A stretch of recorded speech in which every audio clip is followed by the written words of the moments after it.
Assalamualaikum warahmatullahi wabarakatuh. Selamat pagi anak-anakku sekalian. Bagaimana kabarnya? Alhamdulillah sehat ya. Alhamdulillah kita bisa bertemu lagi ya di pertemuan biasa ya, di kegiatan seperti biasa sesuai dengan jadwal ya. Jadi adakah yang tidak masuk hari ini? Ada? Siapa yang tidak masuk? Hawin. Kenapa Hawin tidak masuk?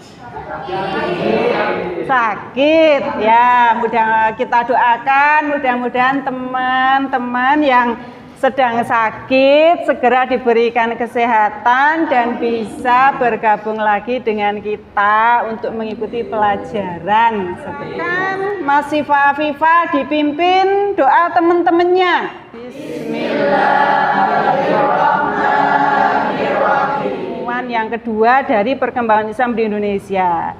Nah, sekarang itu akan mempelajari tentang fase-fase perkembangan Islam di Indonesia. Setelah kemarin bagaimana kita belajar tentang masuknya Islam di Indonesia, kemudian sekarang setelah berkembang, nah perkembangannya itu fasenya seperti apa saja, itu akan kita bahas sekarang ini.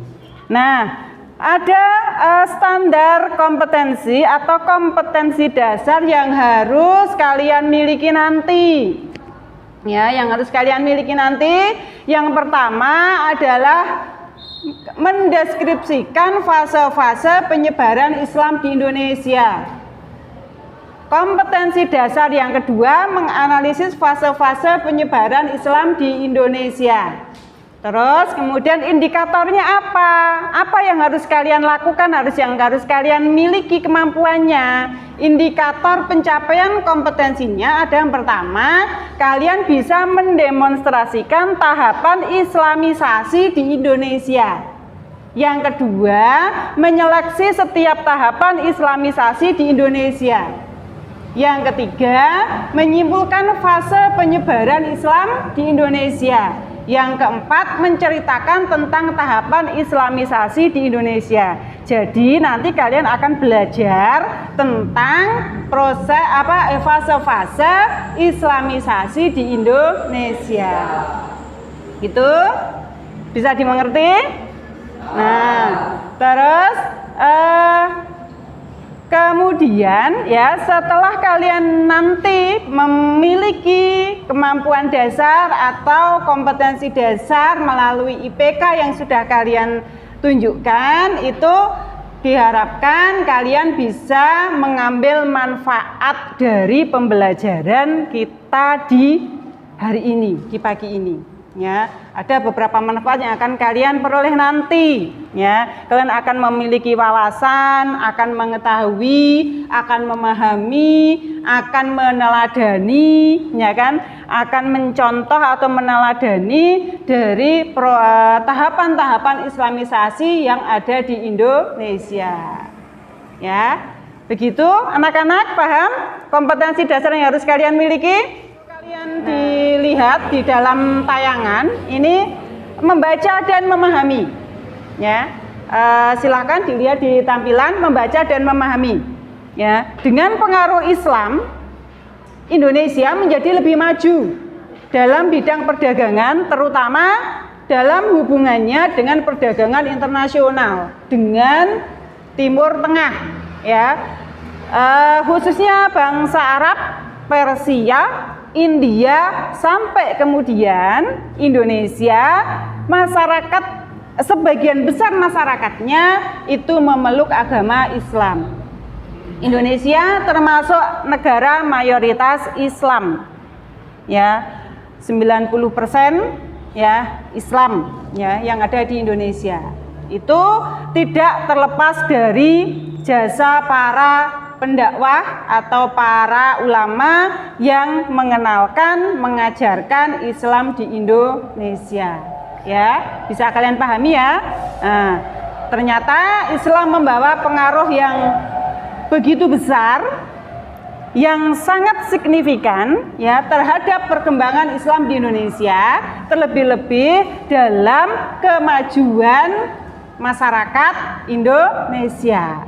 Nah, kemajuan perkembangan itu terjadi tidak begitu saja, ya kan?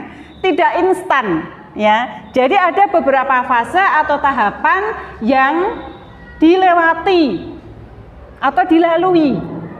Nah, fase-fase perkembangan Islam di Indonesia di dalam buku Sejarah Peradaban Islam yang ditulis oleh Siti Maimunah, ada 3 fase proses Islamisasi di Indonesia menurut Hasan Murif Ambari. Yang pertama adalah tahapan atau tahap kehadiran pedagang Muslim. Ini terjadi sebelum abad ke-13 Masehi. Lama ya?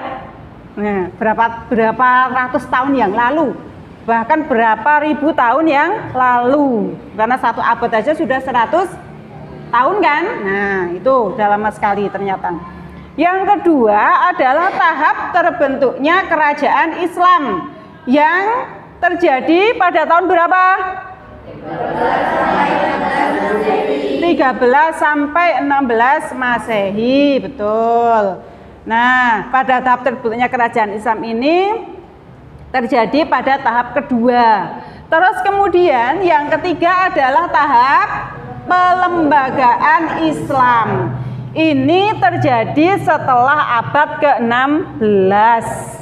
Ya, jadi menurut siapa? Hasan Murif Ambari, ada 3 tahap Islamisasi atau perkembangan Islam di Indonesia. Ya. Tahap kehadiran para pedagang Muslim yang dikemukakan oleh Syamsuddin Abu Abdillah Muhammad bin Thalib ad-Dimashqi, itu Islam masuk ke Indonesia melalui Champa. Ya, masuknya itu melalui Champa. Champa itu daerah Kamboja dan Vietnam sejak zaman Khalifah Utsman bin Affan sekitar tahun 650 Masehi atau abad ke-7. Adanya hubungan perkawinan antara pedagang Muslim dengan penduduk setempat abad 1 sampai 4 Hijriah. Kemudian di Leran itu di daerah mana? Jawa Timur. Nah, di Leran di Gresik Jawa Timur itu terdapat pemukiman perkotaan dan perdagangan yang sudah dipengaruhi oleh ajaran-ajaran Islam. Ya. Kemudian tahap kedua tadi adalah apa? Terbentuknya kerajaan Islam. Nah, itu ditandai dengan apa? Munculnya pusat-pusat kerajaan Islam. Adanya kerajaan Islam di Pasai yang dinamakan dengan Kerajaan Samudra Pasai. Itu pada abad ke-13. Kemudian ada kerajaan Malaka. Itu berdiri pada awal abad ke-14. Disusul kemudian kerajaan Demak, yaitu di abad ke-16. Kemudian berdiri kerajaan Pajang, Mataram, Ternate, Tidore, dan Lombok. Ya, itu adalah terbentuknya kerajaan Islam pada tahap kedua. Ya, terus kemudian tahap ketiga adalah perkembangan pelembagaan, maaf ya, tahap pelembagaan Islam. Ya, tahap pelembagaan Islam itu ditandai dengan apa? Mendirikan masjid, mendirikan pesantren, ya, didirikannya kerajaan Islam sebagai institusi sosiopolitik Islam. Jadi dalam tahap pelembagaan Islam ini terjadi sosialisasi yang besar-besaran sampai kemudian Islam berkembang di seluruh penjuru Nusantara. Ya, diikuti dengan apa lagi? Diikuti dengan adanya struktur kelembagaan yang sudah sistematis. Karena yang dari kerajaan itu kemudian diperbaiki, dibentuk struktur ya, kelembagaannya menjadi lebih baik dan lebih tersistematis. Nah, itu pada tahap pelembagaan. Jadi tahap pelembagaan itu perkembangan islamisasi, perkembangan Islam di Indonesia sudah lebih bagus, lebih maju, lebih rapi, ya. Tuh. Nah, itu tahapan islamisasi atau perkembangan Islam di Indonesia ada 3. Paham semua anak-anak? Tahapan-tahapannya ada 3. Tahapan kehadiran pedagang Muslim, tahapan terbentuknya kerajaan Islam, tahapan pelembagaan Islam. Ya, itu ada 3 tahap ya perkembangan Islam di Indonesia. Jadi kalau tahap kehadiran pedagang Muslim itu ya adanya pedagang Muslim di Indonesia, kemudian mereka berinteraksi ya kan dengan penduduk pribumi Indonesia, ada yang menikah dengan orang-orang pribumi Indonesia dan punya keturunan. Terbentuknya kerajaan Islam, munculnya beberapa kerajaan Islam yang diawali pertama kali kerajaan Islam yang muncul adalah kerajaan Samudra Pasa. Betul sekali Alia ya. Jadi Samudra Pasa itu adalah kerajaan Islam pertama yang muncul di Indonesia, diikuti oleh kerajaan-kerajaan lain yang ada di Jawa, Sumatera, Sulawesi, ada di mana Kalimantan, bahkan sampai ke Papua. Ya, jadi tahapannya itu sampai ke seluruh penjuru Nusantara. Baik, udah paham semua anak-anak? Kalau sudah, kita lanjut ke selanjutnya adalah mari kita berdiskusi. Ya, mari kita berdiskusi. Ya, jadi silakan buat kelompok ya, satu kelompok 4 orang. Ya, jadi silakan dibentuk, mau teman kanan kiri boleh, depan belakang boleh ya kan, yang pasti 4 orang. Nah nanti kalau ada yang sisa 1 kok nggak dapat kelompoknya, ya kan 4 kok ada yang nggak dapat kelompok, silahkan ada yang boleh 5 ya, 1 kelompok 5 orang boleh ya. Jadi silahkan dibuka di dalam latihan itu, kalian di halaman berapa itu tadi ya, materi diskusinya di situ. Kalian materi diskusinya ada di situ, silahkan didiskusikan, kemudian nanti hasil diskusi ditulis di buku tulis, nanti salah satu kelompok silahkan mewakili untuk melakukan presentasi. Ya. Kalau yang belum jelas nanti bisa ditanyakan ke Ibu ya dalam proses diskusinya ya.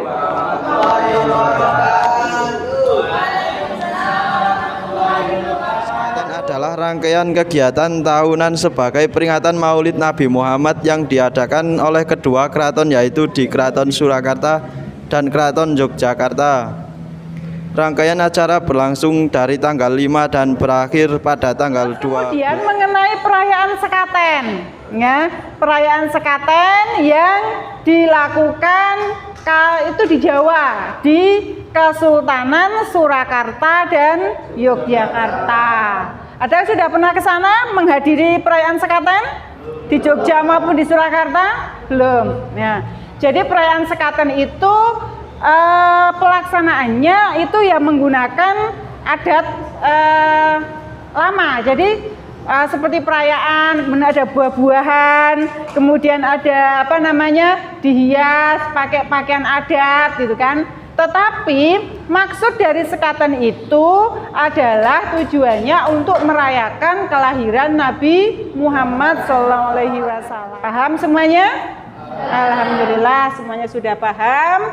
Terus kemudian selanjutnya silahkan kalian kerjakan pertanyaan kuis ya di lembar LKPD kalian ya.